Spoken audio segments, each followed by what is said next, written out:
Welcome to another episode of Junior Achievement of South Florida's Recipe for Success. Just as there are no two recipes that contain the exact same ingredients or measurements, there are no two success stories exactly the same. Recipe for Success features entrepreneurs, visionary leaders, and innovators of all ages who will share the ingredients that make them successful. Here's your host, Lori Salarulo, President and CEO of Junior Achievement of South Florida. Hey everyone, and welcome to JA's Recipe for Success. I am back at JA World in our kitchen. It feels so good to be back here. Not that I minded bringing you all into my own personal kitchen, but this is far more impressive, obviously. And I could really whip up some great meals in this kitchen. But thank you so much for joining us today. And as you know, this show is about featuring entrepreneurs and leaders, community leaders who have truly made an impact in their careers and their industries, and just having them share with us a little bit about the ingredients to their success. Today's guest is someone that I have come to admire, respect, and really, truly have enjoyed working side by side with. Today's guest is our President and CEO of Junior Achievement of the United States of America. And so I am so thrilled to welcome the President and CEO of JUSA, Mr. Jack Kosakowski. How are you, Jack? I'm doing great, Lori. Thank you for having me on. It's you guys are doing such amazing, innovative work down there. It's kind of fun now to work with you in a different way. It is. You know, I was saying earlier, it took me a couple of years to kind of get my, get JA South Florida back on track. We went through some difficult times, but I think that we're really having fun with some stuff. And I mentioned to you earlier, and I want to tell everybody else, the educational materials and curriculum that's coming out of JUSA today. Man, you guys you're just killing it. And what we're offering to our school districts and our students and our parents is really, really top notch. And I'm really proud to be a part of this organization. But today, Jack, and we're going to talk a little bit about Junior Achievement, of course, but I also, nobody stays in a job for 45 years and does that, right, without some great ingredients to success. So I'd love to hear a little bit about, did you always think you wanted to be the president and CEO of Junior Achievement, or, what happened along the way to get you to where you are? Yeah, that's a great question, Lori. Anybody who spends 45 years in a job, obviously they love what they do and they have a passion for it. And so for me, it goes all the way back to when I was in high school. And I became a member of the old JA company program that many of the listeners probably are familiar with. But in those days, I joined for all the wrong reasons. I was sophomore in high school, and it was this really cute blonde sitting in front of me, and she raised her hand. So I thought, well, hey, there's a great opportunity.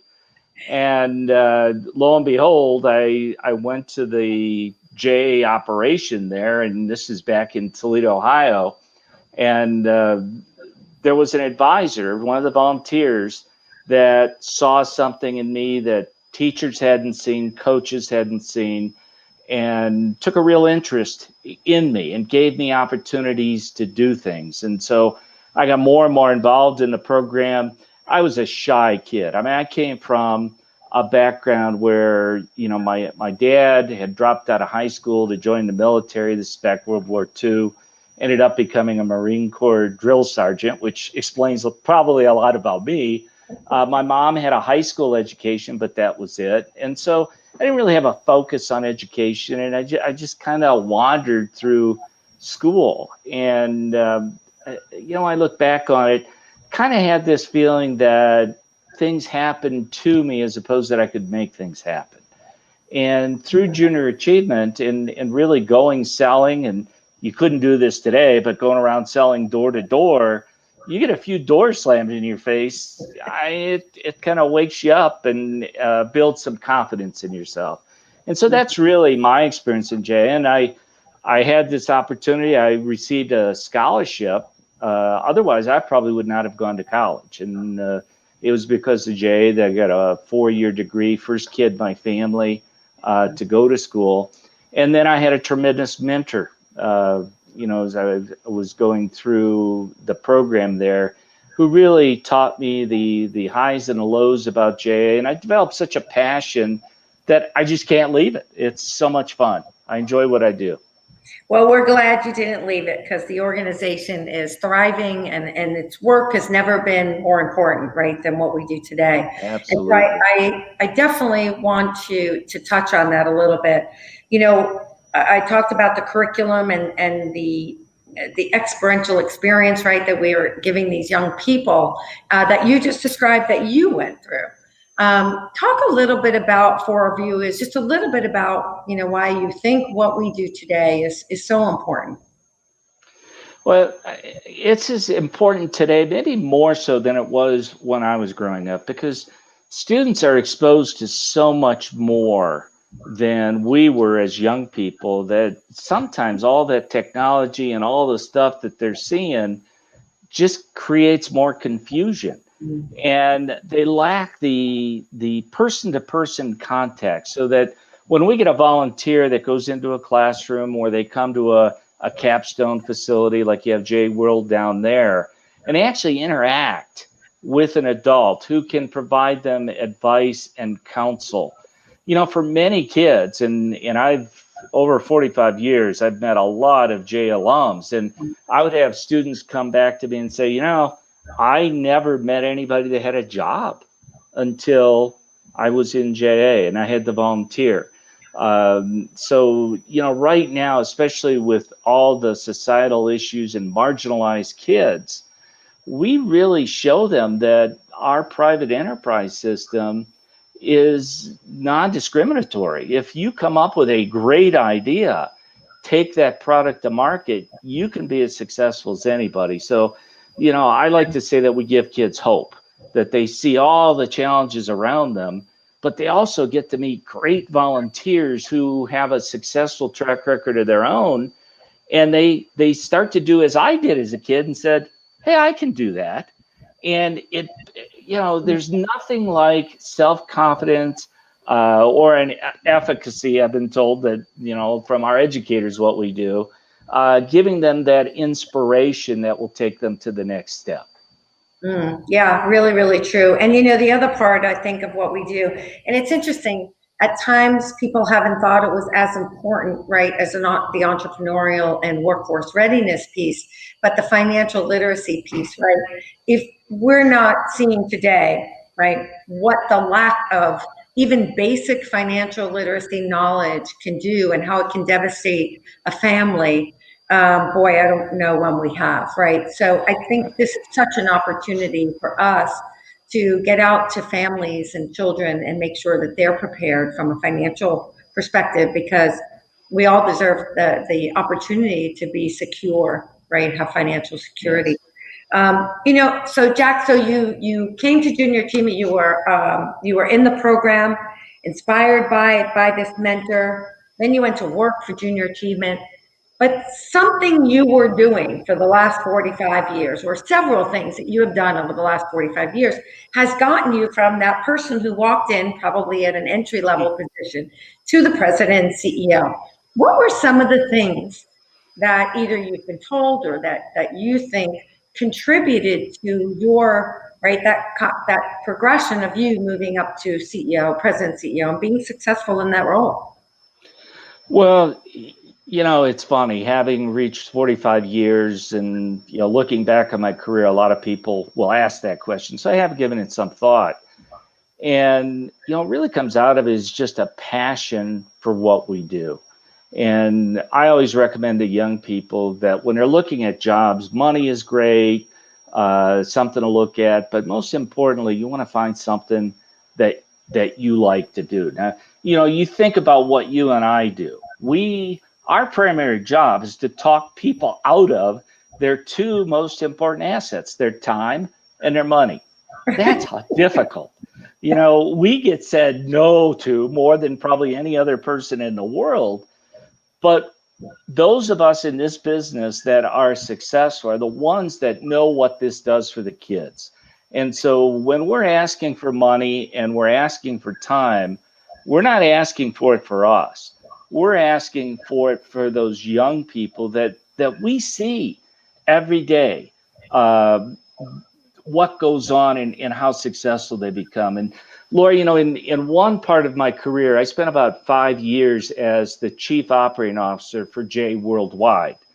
And during that period of time, I visited, I think, close to 40 countries around the globe, either that had JA already in operation or that were looking at getting JA programs started. And what struck me during that period of time is how much more value the rest of the world puts on what we do with the free enterprise system and kids than we do in our own country. I go to China and, the Communist Party, yet the Communist Youth Organization has endorsed junior achievement because they see the creativity it develops in kids, the business mind they develop. You go to the Middle East, and when I was there, Queen Rania of Jordan was our ambassador.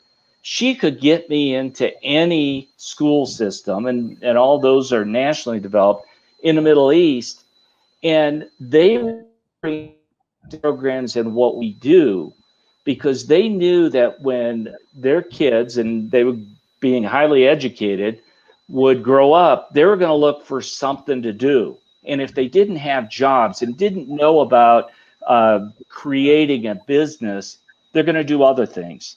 And I think that kind of proved true in the Arab Spring when all of that took place. And so, I guess as I talk to people in this country that say, well, Jay's great, but, you've been around forever. It's like, wake up.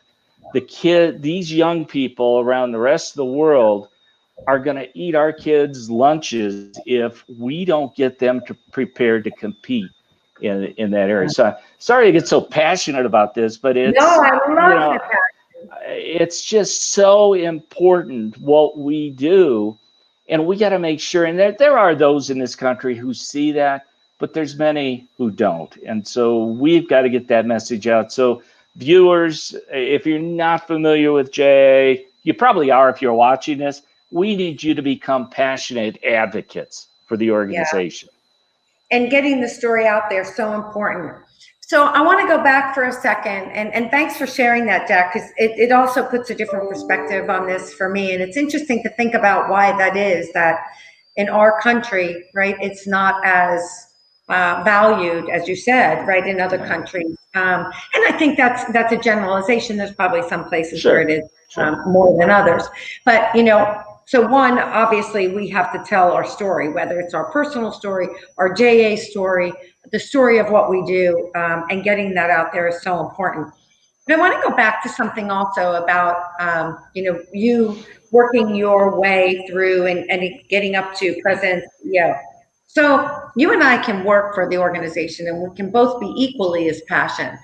But there's something typically there's usually something that stands out, right? Why were you chosen over the next person who might have been equally as passionate, right? What are some of the things, if you were telling students, right, that could help them to become successful? What were some of those things?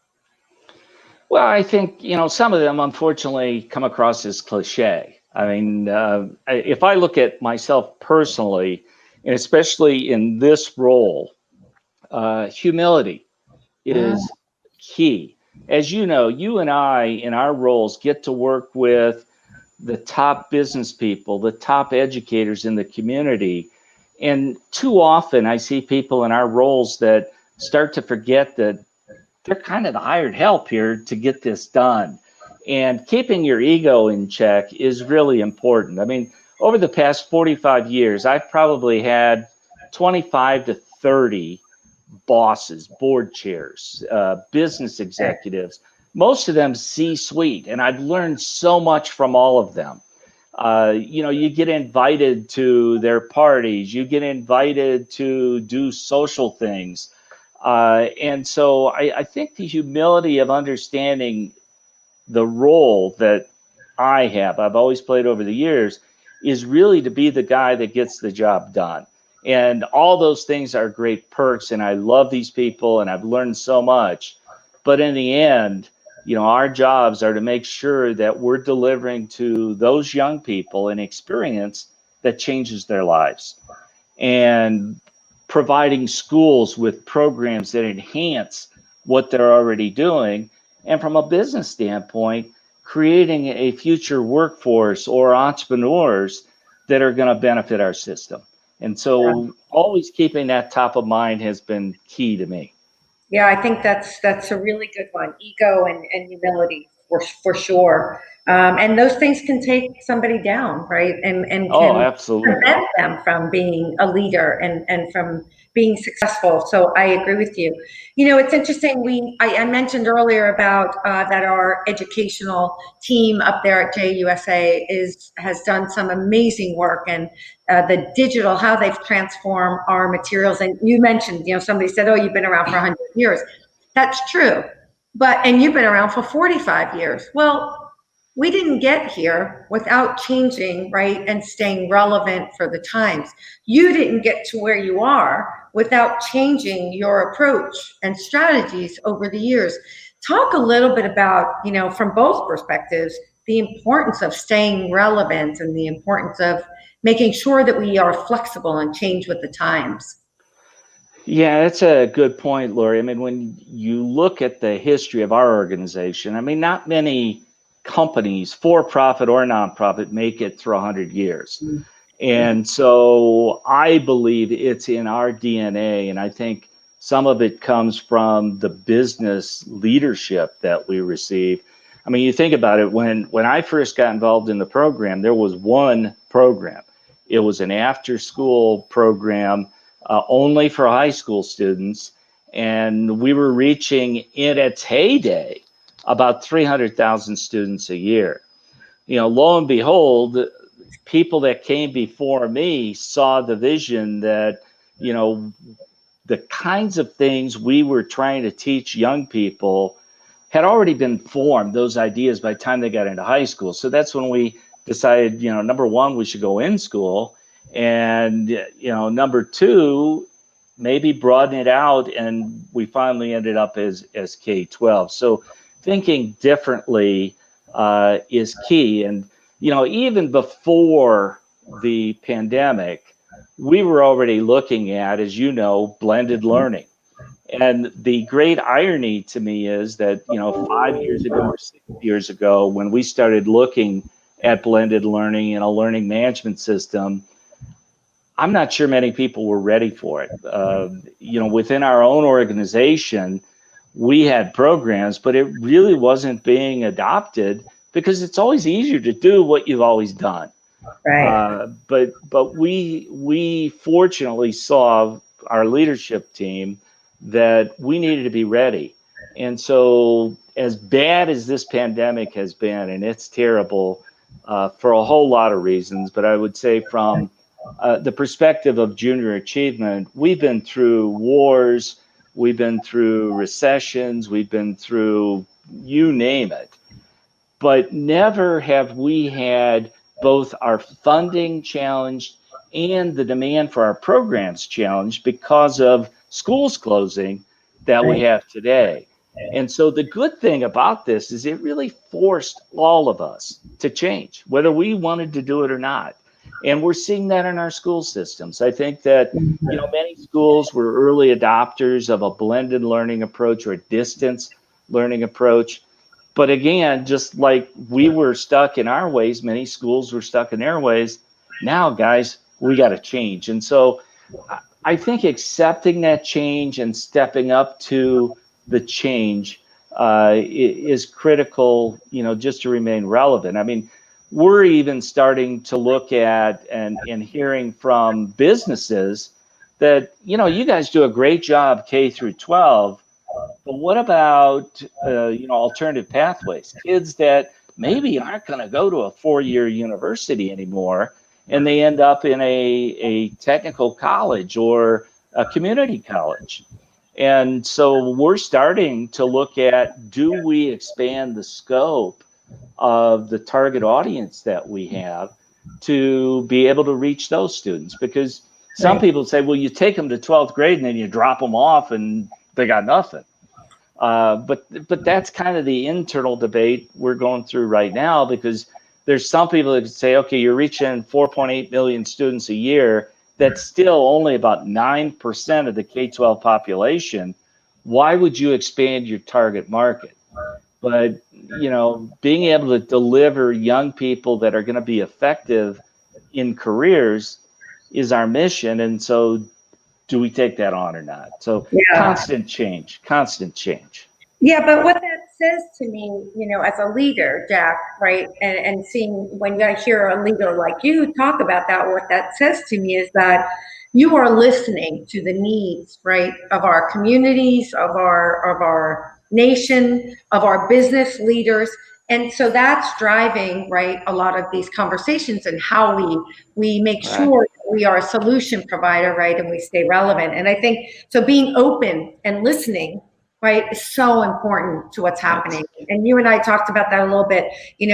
We are working on opening as a remote learning center for families who have to go back to work. And the great thing is that we get to teach JA lessons and curriculum along the way with these students. Would that be something we would have thought we would have done 6 months ago?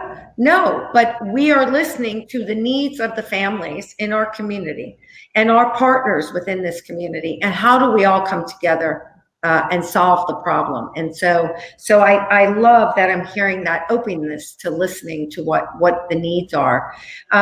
One of the things, and so by the way, I know it's funny, usually I write on a whiteboard all the ingredients that come out of our conversations, but I don't have my crew here today. I'm doing this on my own here in the kitchen. But I want to read back some of the ingredients, and then I'm going to ask you the question that I ask everyone at the end, which is, what is your main ingredient to success? But so far, what I pulled from our conversation is, right, you must have a passion for what you do and share that passion. Mentors, so important to have people who take an interest in you or see the potential that you have and then want to help you achieve that. Confidence. You talked about confidence early on in the story when you shared your experience with JA. Sharing your story, sharing the story of our organization and the work that we do and the work that you do, right? So important in your success. Humility and keeping your ego in check. Being open to learning and growing, delivering results to your constituents. You talked about that and you touched on that, right? Whether it's our students, our partners, our community partners, our corporate partners, we need to make sure that what we're doing is helping them at the end of the day. Thinking differently. Don't do what you always do, because that may not work anymore, right? Yeah. And so being ready for the next step or the next chapter that's coming, accepting change and staying relevant. So all of these are so important and such important ingredients to your success as well as the organization's. And so now I ask you that famous question: what is the main ingredient to Jack Kosakowski's success? And I think that's what you're going to say, but go ahead. That's a tough question, because I think my standard answer would be the passion that has kept me going. But I would add to that, and something that we alluded to but didn't use the word, and that's flexibility. Being willing to change. We talked about that. I mean, for many of your viewers, they may not be aware that an organization, a lot of nonprofits, but Jay in particular, is referred to as a federated structure.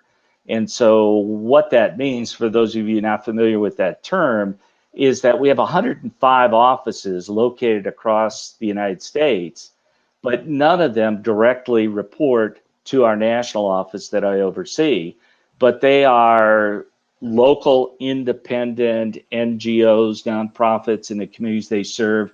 And so Lori reports to a local board of directors, not to me, and we're tied together through something called an operating agreement.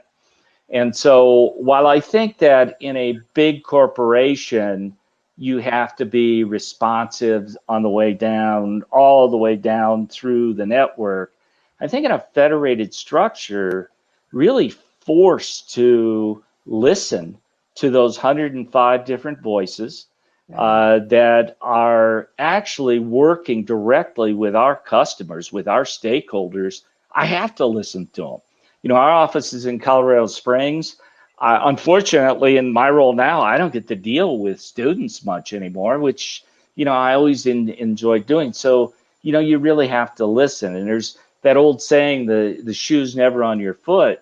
Man, when you're in charge of a federated organization, that's never been truer. I mean, we need to manage through influence, responsiveness to what people are doing. So, especially in the role I'm in, flexibility is key, and that willingness to listen. I love that. And Jack, I do have to say that I would not want to be in your shoes. We have 105 amazing presidents around the country. None of us who are shy, none of us who don't want to change the world, right? And so that can be difficult, right? To manage, like you said, that many people who all have the greatest of intentions, and we all believe in our mission wholeheartedly, but have a different approach sometimes. And what works for our community and what our community needs may not be what Colorado Springs or somewhere else needs. Right. So balancing all of that, listening to it, and finding that medium, right, that happy ground for everyone, not always very easy. And we've been through some of those things, I know, even since I've been here.